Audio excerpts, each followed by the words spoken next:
Hey guys, Mr. H, back. I'm going to do question 16 from the January 2023 Algebra 1 Regents exam, and then I'm going to upload it to my YouTube channel. All right.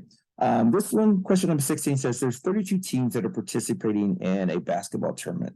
Only the winning teams in each round advance to the next round as shown in the table below. Here's the table. And then it says, which function type best models the relationship between the number of rounds completed and the number of teams remaining? All right, so let me do something. This is just called good test taking strategy. Whenever they ask you questions like which function type, you basically have two choices, at least in Algebra 1. It's either going to be linear or it's going to be exponential. It'll never be absolute value, and it'll almost never be quadratic. Even though we looked at question 15, which was a quadratic, they never give us a table that's quadratic. If they give us a table of values like this one, it's almost always going to be either linear or exponential. So just by knowing the format of the test, we can eliminate two of the choices. Now, there's an easy way to there's a kind of a standard way to do this, but I want to show you both ways. So I'm going to show you how to use the calculator because that's the way I think for most students is the most reliable. And then I'm going to show you the other way. All right. So very first thing you're going to do is we're going to take this table and we're going to create a scatter plot, and then we're going to use that scatter plot to determine what kind of function it is. So what I'm going to do now is I am going to let's see, I need to get my calculator. Where are you? I need to get out of here. Okay, here's my calculator. All right, from this home screen, I'm going to use this right there. That's the spreadsheet. And then up here, I'm going to put X. And then over here, this is going to be the Y value. Actually, it was a function, but we can put Y there, the same thing.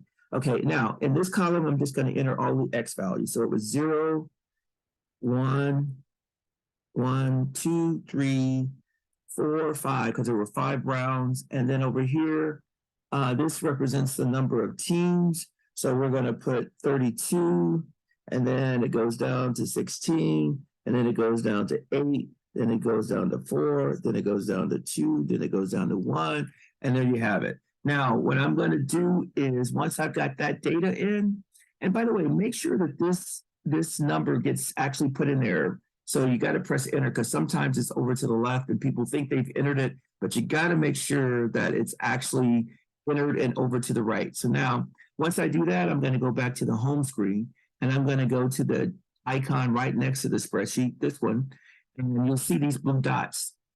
So now all you have to do is go down to the bottom. This is going to represent the x-axis. And now you go over here and you're going to put the y-axis. And it creates a scatter plot. Now, it's obvious that this is not a linear function. I mean, even if you just look at the data, you can see that the data is going down by half because half the teams are being eliminated. So the fact that half the teams are being eliminated means that it's going to be an exponential, but this is definite proof that it's exponential. So it's going down, it's not a straight line, so it's got to be exponential.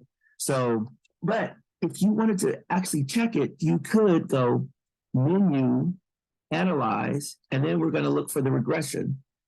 We got a domain error. Why? So let me do it again. Menu, analyze. We're going to do regression, and we're going to do exponential. And it gives us the equation. And as you can see, it's got inside the parentheses is 0.5, which means that it's decreasing by half, by 50%, which we already knew that. So this is kind of confirmation. As you can see, this is going through every blue dot. So this is a perfect fit.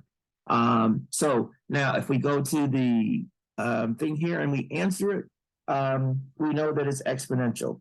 Again, the other way that you could do this is you could do 60 divided by 32, that's a half. 8 divided by 16, that's a half. 4 divided by 8, that's a half. So we're multiplying this by half. This is a half as well. This is a half. So every step of the way, we're multiplying by the same value, a half. And so if you're multiplying by the same number, it is always exponential. right? There you go. Our answer. Let's keep it moving. I'm going to stop recording and upload this one.